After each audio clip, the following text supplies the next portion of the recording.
अस्सलाम वालेकुम वरहमतुल्लाहि वबरकातुहू। दोस्तों, आप देख रहे हो मेरा कश्मीर न्यूज़ और मैं हूं आपका भाई मुजफ्फर मिर्ज़ा। दोस्तों, आज इंडिया और ऑस्ट्रेलिया के दरमियान final ICC cricket world cup final है। तो अभी तक के जो हालात बता रहे हैं, इसमें इंडिया की हालात तो बहुत पतली हैं। मुझे नहीं मालूम कि इंडिया क्या करेगा, क्या होगा, ये वर्ल्ड कप का ताज किसके सर पे सजेगा। लेकिन हालात यही बता रहे हैं कि आज ऑस्ट्रेलिया ने इंडिया को पकड़ लिया है और वो स्टेडियम जहां तकरीबन 1,40,000 तमाशाई बैठे हुए हैं, खामोशी छाई हुई है। इंडियन तमाशाइयों के चेहरे लटक गए हैं और वो बहुत मायूस हैं, क्योंकि इस वक्त 228 रन पे 9 खिलाड़ी आउट हो चुके हैं। और इसके बाद इंडिया के पास इतनी कोई अच्छी बैटिंग और आखिरी विकेट है, इसमें कोई ऐसा कोई मौजज़ा भी नहीं होने वाला। अगर हो भी गया तो ज़्यादा से ज़्यादा 250 260 होंगे, जो कि ऑस्ट्रेलिया के लिए कोई इतना बड़ा स्कोर नहीं है। दोस्तों, आज के वर्ल्ड कप में एक मायूस कुन खबर ये है कि सुबह ऑस्ट्रेलिया के कप्तान ने जब ग्राउंड का मुआयना किया तो उसने पिच के बारे में ग्राउंड स्टाफ से शिकायत कर दी। उसके मुताबिक ग्राउंड पिच के इर्द गिर्द पानी नहीं था और वो पिच बहुत ही ड्राई थी। और उसने ये एतराज़ किया कि इस किस्म की पिच जो है स्पेशली स्पिनर्स को मदद करेगी। अब क्या आखिरी मैच में ऑस्ट्रेलिया ने जो एतराज़ उठा दिया, क्या इससे पहले इंडिया जो मैच जीता है उसमें भी यही ट्रिक्स करता रहा है? इसका भी राज आज खुलने वाला है। अगर तो वाकई पिच ने स्पिनर को मदद की और उस तरह का एतराज़ जिस तरह के ऑस्ट्रेलिया के कैप्टन ने किया है, अगर उसके वो खदशात दुरुस्त साबित हुए तो इस वर्ल्ड कप के पूरे प्रोसेस पे जो पहले ही बहुत ही उंगलियां उठ रही हैं, वो मज़ीद आवाज़ें बुलंद होना शुरू हो जाएंगी और ये क्रिकेट का इतना बड़ा इवेंट जो है वो मुतनाज़ होकर रह जाएगा। क्योंकि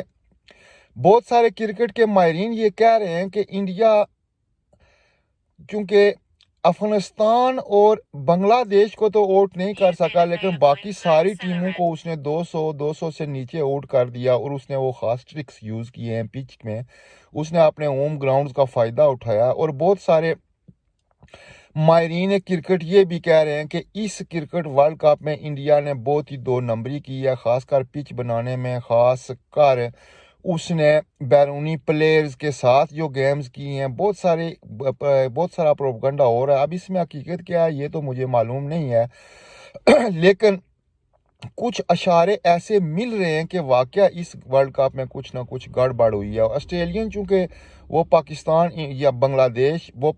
बांग्लादेश, श्रीलंका या इंग्लैंड नहीं है कि वो खामोश होकर चले जाएंगे। अगर उनके साथ उनको जो सुबह उनके कैप्टन को शक पड़ा है, अगर वो शक दुरुस्त हुआ दोस्तों, तो ये वर्ल्ड कप बहुत ही मशकूक हो जाएगा। बहरहाल वो तो बात की बात है, देखते हैं क्या होता है।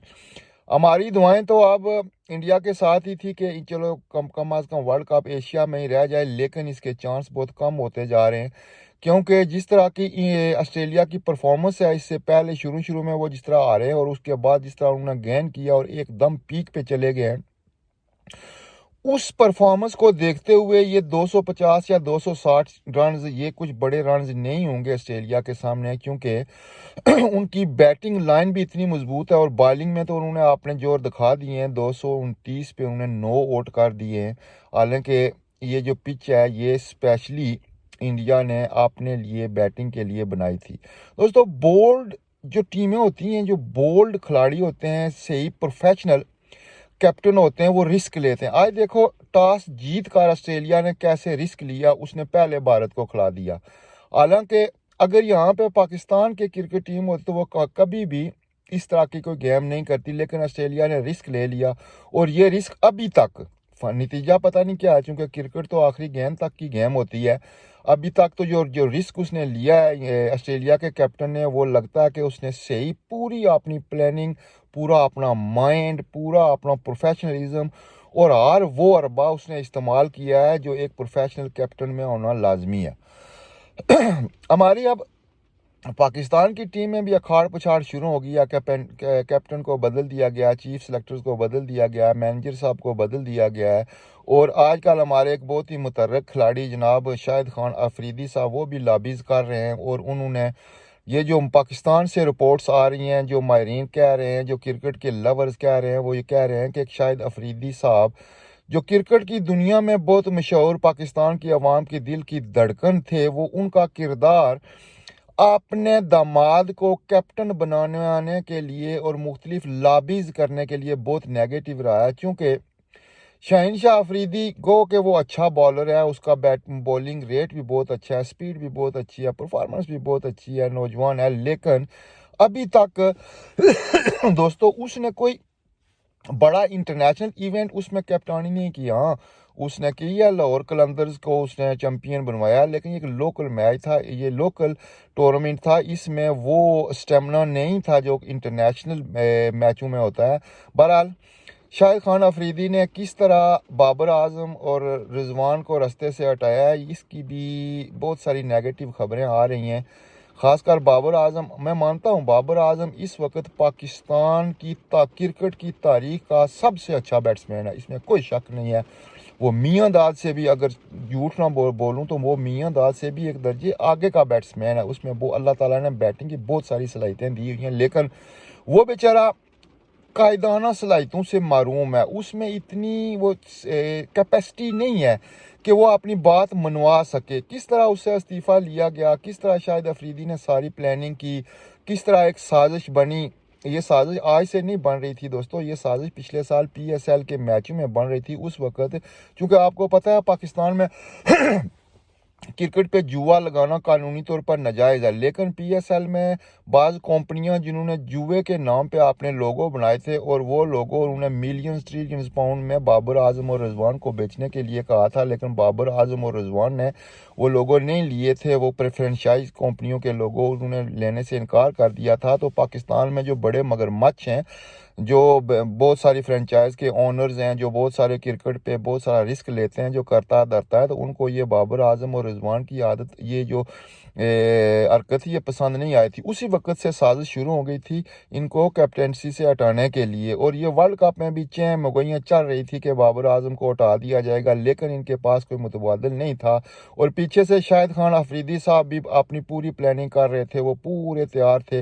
आज भी वो बोर्ड के चेयरमैन से किस हैसियत से मिलते हैं मुझे तो नहीं मालूम है, बड़ा मिलते हैं, लेकिन उन्होंने अपना जो कांटा डाला था उस कांटे का उन्होंने रिजल्ट ले लिया, मच्छी पकड़ लिया आपने। उन्होंने दामाद को कैप्टन बनवा लिया T20 का। देखते हैं आगे क्या होता है। अगर अब फिर एक और बात कि शाहीन शाह अफरीदी के बारे में ये भी मशहूर है कि उसने अचानक बाबर आजम की कप्तानी में वर्ल्ड कप ने अपनी स्पीड को डाउन कर दिया था। और अब अगर वो मुस्तकबिल में ऑस्ट्रेलिया में जब जाता है, तो ऑस्ट्रेलिया में अगर वो 140 से ऊपर की स्पीड से गेंद करता है, तो ये मालूम हो जाएगा, ये राज अफशा हो जाएगा कि वाकई शाहीन शाह अफरीदी जो है वो शाहिद खान अफरीदी के टिप्स पे अमल करके ख़ासकर वर्ल्ड कप में बाबर आजम को नीचा दिखाना चाहते थे। ये ग्रुप बंदी जो पाकिस्तान के क्रिकेट में शुरू हो गई है, क्या अब ये ख़त्म होगी? मुझे तो नहीं लगता, क्योंकि पाकिस्तान में सिफारशी इज़म, शाहिद खान अफरीदी इज़म, कभी कोई इज़म कभी कोई इज़म, ये चलता है। और इसमें प्रोफेशनल्स लोगों को टाइम नहीं दिया जाता, वक्त नहीं दिया जाता, मौका नहीं दिया जाता। इसीलिए हम पाकिस्तानी जिनके दिलों में क्रिकेट की मोहब्बत इस हद तक बढ़ी हुई है कि हम लोग क्रिकेट पे मरने के लिए तैयार हो जाते हैं, लेकिन हम अपने जो करता धरता है या जो पुराने खिलाड़ी हैं जिनका असर रसूख है जैसे शाहिद अफरीदी साहब, और मैं क्या नाम लूँ यार, अपने खिलाड़ियों का नाम लेने से भी शर्म आता है इसके 2 नंबरे किरदार ने पाकिस्तानी टीम को तबाह बर्बाद कर दिया। माजी में भी ग्रुप बंदियाँ होती रही हैं, लेकिन इस दफ़ा जो वर्ल्ड कप के दौरान चीफ सेलेक्टर का इस्तीफ़ा दे देना और बहुत सारी ऐसी अलामात ये ज़ाहिर करती हैं कि शाहिद खान अफरीदी कुछ ना कुछ गुल खिला गया जी। अल्लाह हाफिज़। अब क्रिकेट ऑस्ट्रेलिया और इंडिया के फाइनल मैच के बारे में देखते हैं, शाम तक रिजल्ट का पता चल जाएगा क्या होता है। मुझे लगता है कि ये वर्ल्ड कप इंडिया के हाथों से निकल रहा है। मेरी हमदर्दियाँ तो इंडिया के साथ हैं, लेकिन क्या करूं, ग्राउंड में जो कुछ हो रहा है वो इंडिया के हक में नहीं जा रहा। ओके, खुदा हाफिज़।